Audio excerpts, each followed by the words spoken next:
एक 38 साल का व्यक्ति प्लेयर जिसे बूढ़ा कह के साइडलाइन करने की कोशिशें खबरें चल रही थी। उस 38 साल के बूढ़े व्यक्ति ने 22 साल 25 साल के यंग प्लेयरों को बताया कि भाई क्रिकेट ऐसे खेली जाती है।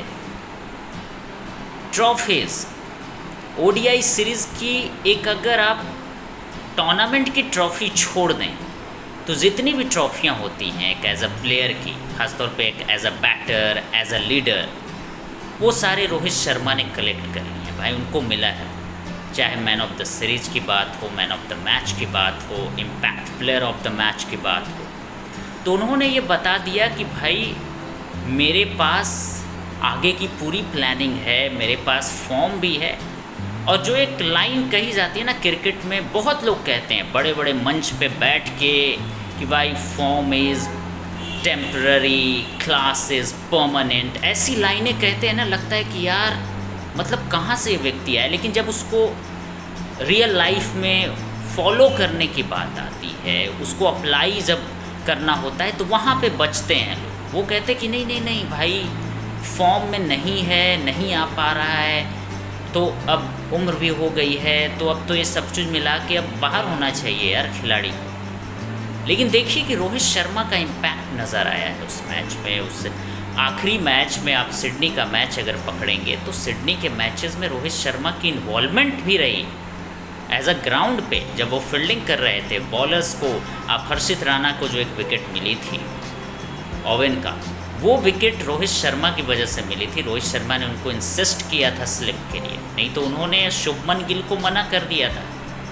हर्षित राणा ने शुभमन गिल को कह दिया था मुझे स्लिप नहीं चाहिए, दूसरी जगह फील्डर बैठा रहे थे, लेकिन रोहित शर्मा ने जोर दिया कि नहीं तू एक स्लिप ले, और वो खुद स्लिप गए, स्लिप में गए और अगली ही गेंद पे विकेट मिली, स्लिप में कैच गई। तो ये चीज़ें होती हैं, एक लीडरशिप की क्वालिटी होती है, एक्सपीरियंस की जो बात की जाती है कि भाई एक्सपीरियंस से क्या ही होता है क्रिकेट में। तो एक्सपीरियंस प्लेयर के रहने से, सीनियर प्लेयर के रहने से आपको उनकी बात माननी पड़ती है। और उनकी बात जब आप मानते हो तो शुरू में लगता है कि भाई क्या मानने की ज़रूरत है, लेकिन जब विकेट मिल जाती है, जब चीज़ें टीम के हित में जाती हैं, हो सकता है कभी कभी टीम के हित में ना भी जाए, लेकिन वो तो टीम के हित में गई, वरना इंडिया को विकेट नहीं मिलता, वो आउट नहीं होता प्लेयर। तो ये बहुत सारी चीज़ें हैं और रोहित शर्मा ने वो सारी चीज़ें करके दिखाई। तो कहीं ना कहीं आप मानेंगे कि रोहित शर्मा एक क्लास जो है उनका परमानेंट है, उनकी फॉर्म को बहुत कुछ नहीं हुआ है। एक सीरीज़ से अगर आप डिफ़ाइन करने लगेंगे किसी प्लेयर को, तो वैसे बहुत खिलाड़ी हैं जो टीम से नप जाएंगे।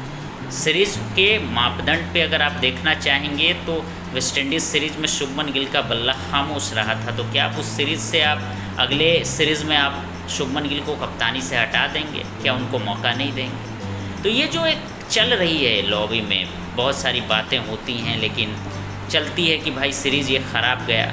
रोहित शर्मा टेस्ट में भी इस समय होते, और मैं पहले भी कह चुका था कि रोहित शर्मा अगर इंग्लैंड गए होते तो वहाँ पे भी उनके रन लगते। उन्होंने गलती की कि वो ऑस्ट्रेलिया दौरे में आखिरी मैच में वो खुद को उन्होंने ड्रॉप कर लिया, क्योंकि भाई देखिए आपके इंटेंशन को कोई समझने वाला नहीं है।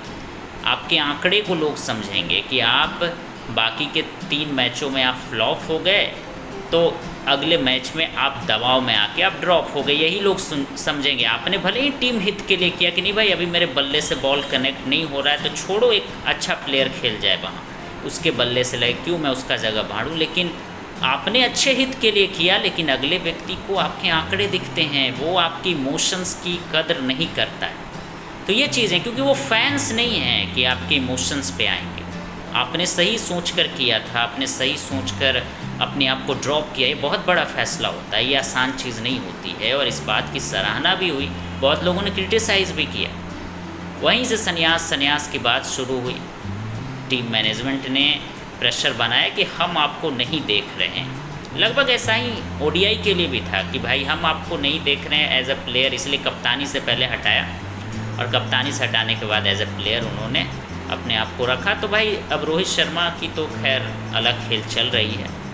हालांकि आप अपना रिएक्शन दीजिएगा कि रोहित शर्मा ने जो प्रूफ करके सिडनी में दिखा दिया है, ऑस्ट्रेलिया में दिखाया है, वो आपको क्या लगता है, रोहित शर्मा क्या 2027 के काबिल नहीं है? 2027 अगर एक वक्त वो मांग रहे थे 1 साल 1.5 साल जो 2 साल है, तो क्या आप उनको नहीं दे सकते? उनकी मेहनत के दौरान डेडिकेशन क्या होती है, जो क्लैरिटी की बात सेलेक्टर्स की तरफ से आ रही थी, टीम मैनेजमेंट की तरफ से आती कि हमें क्लैरिफिकेशन नहीं मिला है उनसे, तो इसलिए हम नहीं देख रहे हैं। अब ट्रेनिंग कर रहा है बंदा, रन्स भी कर रहा है, तो आप क्लैरिटी क्या चाहते हैं? इससे बड़ी एक प्लेयर की क्लैरिटी क्या कुछ हो सकती है कि वो मुस्तैद है, एक्टिव है? फ़िलहाल अपना रिएक्शन दीजिए।